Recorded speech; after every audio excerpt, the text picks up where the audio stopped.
Assalamualaikum warahmatullahi wabarakatuh. Selamat siang, salam sejahtera untuk kita semua. Bapak Ibu sekalian, video kami buat dalam rangka atau tujuan untuk memberikan penjelasan terkait dengan upaya kami melakukan updating terkait dengan database petugas lapangan KB non-ASN. Perlu kami sampaikan ke Bapak Ibu semua, kawan-kawan PLKB non-PNS merupakan sebuah tenaga yang direkrut oleh pemerintah daerah dalam rangka menutupi jumlah atau kuantitas penyuluh KB dan PLKB yang berstatus PNS yang sampai dengan saat ini jumlahnya kalau kita hitung secara rasio belum mampu memenuhi rasio ideal yaitu 1:2. Tapi dengan berbagai upaya kami untuk terus mempertahankan atau menambah jumlah tenaga penyuluh KB, PLKB yang berstatus PNS ataupun dalam formasi P3K, kami terus lakukan. Tentunya strategi kami untuk bisa mengarahkan atau membuka peluang terhadap PLKB non-PNS yang bisa mengikuti dalam seleksi P3K, tentunya merupakan sebuah bagian dari yang kami akan terus kami lakukan bersama dengan teman-teman kami di provinsi maupun di Federasi PLKB Indonesia. Nah, terkait dengan hal tersebut, salah satu upaya yang kita lakukan di tahun 2021 lalu adalah kita ingin mendapatkan informasi tentang kondisi PLKB non-ASN yang saat ini eksis bekerja di lapangan terkait dengan program Bangga Kencana. Untuk itu, Bapak Ibu perlu memperhatikan informasi yang kami sampaikan bahwa kronologis tentang database ini menjadi bagian penting untuk diketahui oleh semua pihak. Yang pertama kami akan share dalam keputusan kepala nomor 39/Cap/G3/2021 tentang penetapan data petugas lapangan keluarga berencana non-aparatur sipil negara. Ini kami terbitkan dengan beberapa tujuan. Saya tidak akan membacakan satu persatu, saya hanya membacakan prinsipnya saja. Dalam diktum keduanya disampaikan bahwa tujuan penetapan database atau data PLKB non-PNS ini adalah satu, untuk tersedianya sumber data yang akurat dan dapat dipercaya tentu terkait dengan PLKB non-ASN. Yang kedua, mempertimbang dalam penetapan kebijakan sumber daya dalam pelaksanaan program Bangga Kencana.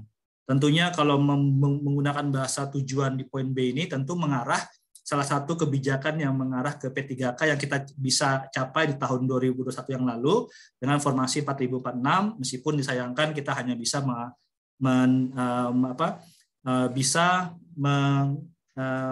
ngisi formasi tersebut hanya di kisaran 2000-an. Yang ketiga, tujuan dari penetapan data ini adalah untuk pertimbangan dalam peningkatan dan pengembangan tenaga lini lapangan, baik dari sisi terutama dari sisi kualitas, Yang terakhir adalah sebagai alat untuk pemetaan dan evaluasi tenaga lini lapangan, bahwa seperti yang kami alami beberapa tahun ini, banyak kami diundang oleh kementerian lembaga untuk membahas bagaimana sinergitas program pembangunan yang juga melibatkan para tenaga lini lapangan dan pemetaan tentang profil tenaga lapangan yang dimiliki BKBN termasuk PLKB non-ASN menjadi salah satu data yang kami sampaikan, sehingga emang data PLKB non-ASN ini menjadi data yang strategis. Namun dalam CAPK tersebut ada poin yang juga perlu menjadi perhatian, bahwa untuk menjaga akurasi serta pemutahiran data tersebut, BKKBN nanti akan berkoordinasi dengan pemerintah daerah. Nah, yang selanjutnya dalam CAPK ini disampaikan memang data yang tertera dalam CAPK 39 ini bersifat sementara sambil kami selesai melakukan koordinasi dengan Bupati Wali Kota. Jadi Bapak Ibu, mohon roh dari kami mengelola data tentang PLKB non-PNS ini dapat disikapi secara bijak, tidak disimpulkan hanya satu tujuan, yaitu untuk P3K, tapi data ini ditujukan untuk berbagai hal.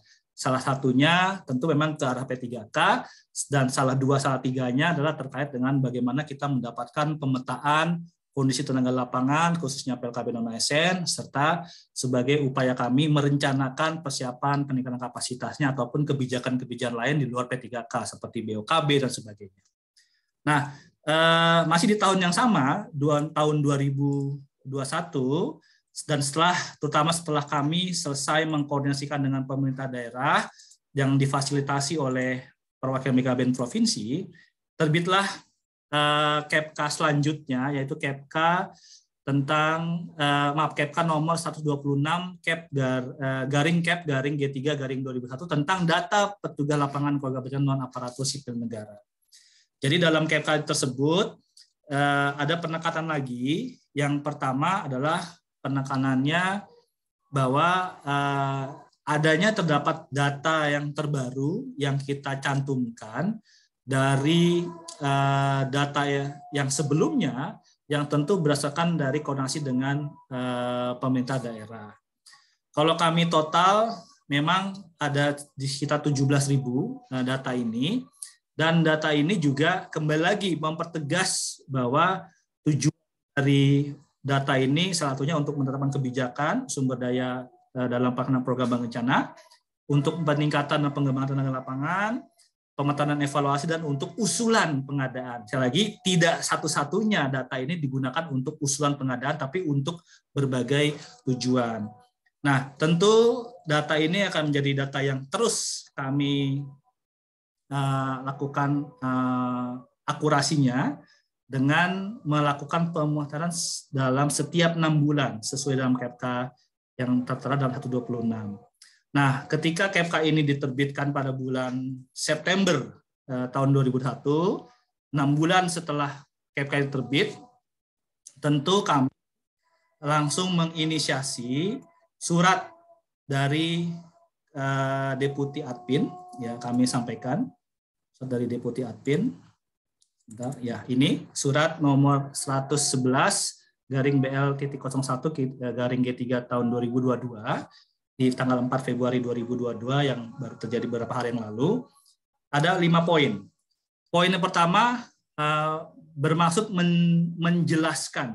menjelaskan bahwa PLKB non ASN yang kita petakan dalam data basis yang tadi telah terbit dalam 2 KEPK tersebut adalah itu memiliki definisi yang sangat clear. Yaitu apa? Dia seseorang atau pegawai non ASN dalam atau kontrak ataupun honorarium yang ini dari posisi daerah ya, yang tugaskan, tanggung jawab, memiliki kewenangan dalam melakukan penyuluhan, pelayanan penggerakan dan pengembangan seperti di mana tugasnya penyuluh KB tentang program bank rencana di wilayah binaan. Artinya tentu jangan menjadi garis bawahnya dia melaksanakan tugas penyuluh dan dia memiliki wilayah binaan. Dan diangkat serendah-rendahnya oleh pejabat yang berwenang adalah kepala dinas. Nah, jadi di luar itu adalah bukan termasuk dari PLKB yang yang didata. Nah, ketika tahun 2021 dari data 17.000 di KEPK 126 ada rekan-rekan kita yang berhasil mengisi formasi P3K, maka data itu perlu kita keluarkan. Kondisinya memang sekarang SK tentang P3K penyuluh KB ini berdasarkan informasi dari Biro SDM sudah diselesaikan oleh kami, tapi sedang kami proses ke BKN untuk mendapatkan approval. Nah, sehingga memang data yang final dari BKN ini akan kita tunggu untuk kita mengkonsinyir ya data yang di KEPK 126 yang kita harus keluarkan teman-teman PLKB dan PNS kita yang sudah berganti status menjadi P3K. Nah, kemudian dalam KEPK 126 berdasarkan informasi dari berbagai pihak ada beberapa kondisi yang terjadi terkait dengan KEPK 126. Yang pertama adalah ada data yang disampaikan kepada KEPK 126 yang ditetapkan oleh 126 ya. Itu ternyata sebenarnya dia tidak memenuhi definisi dari PLKB non ASN yang kami fasilitasi. Dengan melihatnya cara pandangnya adalah ini merupakan peluang bagi semua pihak untuk bisa menjadi P3K. Ini hal yang sangat keliru. Sekali lagi kami mohon ada pemahaman yang sama KEPCA atau data basis ini hanya menjadi salah satu bagian saja untuk menjadi dasar untuk kita merencanakan tentang bagaimana kondisi tenaga lapangan di daerah. Untuk salah satunya memang untuk usulan P3K. Nah, maka dari itu kami mohon dalam saat ini sebenarnya memohon provinsi membentuk tim yang bisa mengkoordinasikan ke pemerintah daerah agar memastikan definisi tentang PLKB non-PNS itu yang disampaikan kepada kami untuk kami masukkan dalam KEPCA itu benar-benar akurat dan benar sesuai dengan data dan faktanya, bahwa yang bersangkutan adalah PLKB non-ASN dengan catatan memiliki tugas atau melaksanakan tugas seperti penyuluh KB dan memiliki wilayah binaan terkait dengan program berencana dan diangkat seminimalnya oleh kepala dinas. Nah, Bapak Ibu sekalian, jadi maksud dalam suratnya Pak Deputi Arvin ini tidak bermaksud untuk ketika ada sebuah daerah tidak punya PLKB non-PNS lalu langsung membentuk PLKB non-ASN-nya. Tidak. Jadi ini sedang mempetakan kondisi saat ini tuh bagaimana. Kondisi PLKB non-ASN yang saat ini bagaimana. Yang kemarin mungkin dalam KEPCA 126 dia sebenarnya adalah PLKB non-ASN tapi tertinggal datanya, itu bisa kita ajukan melalui pembaruan di 6 bulan setelah KEPCA 126 ini.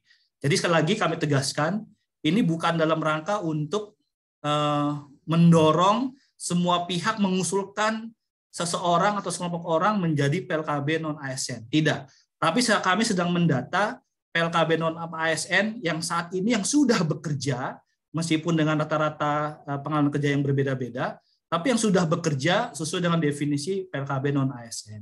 Nah, kami sediakan waktunya untuk dikolaborasikan dan diupdate melalui link yang sudah kami siapkan.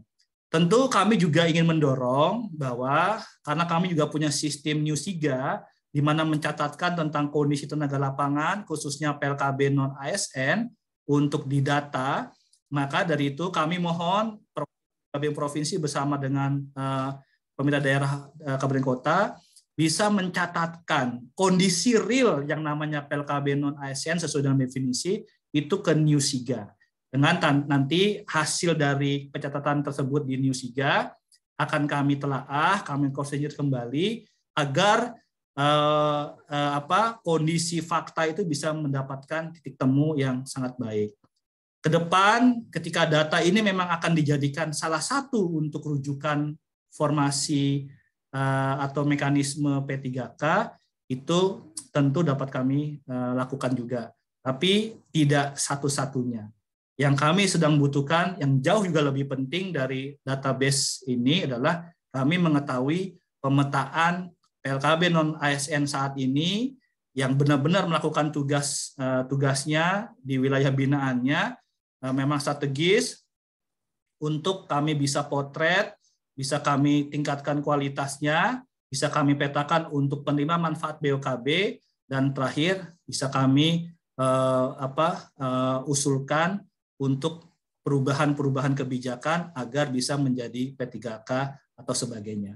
Sekali lagi kami mohon Bapak Ibu semua dapat menyikapi surat atau upaya kami untuk bisa mendapatkan database tentang PLKB non-ASN ini secara baik, bukan untuk dijadikan sebuah kesempatan ketika ada beberapa orang yang sebenarnya bukan PLKB non-PNS atau non-ASN dapat diakomodasi untuk hal ini.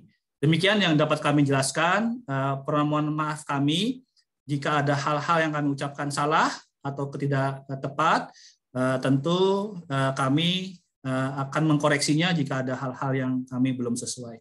Demikian yang dapat kami sampaikan. Terima kasih. Semoga video ini bisa menjadi bahan evaluasi atau bahan rujukan kita semua. Demikian saya akhiri. Wassalamualaikum warahmatullahi wabarakatuh. Selamat sore dan salam sejahtera untuk kita semua. Om Santi Santi Santi. Terima kasih.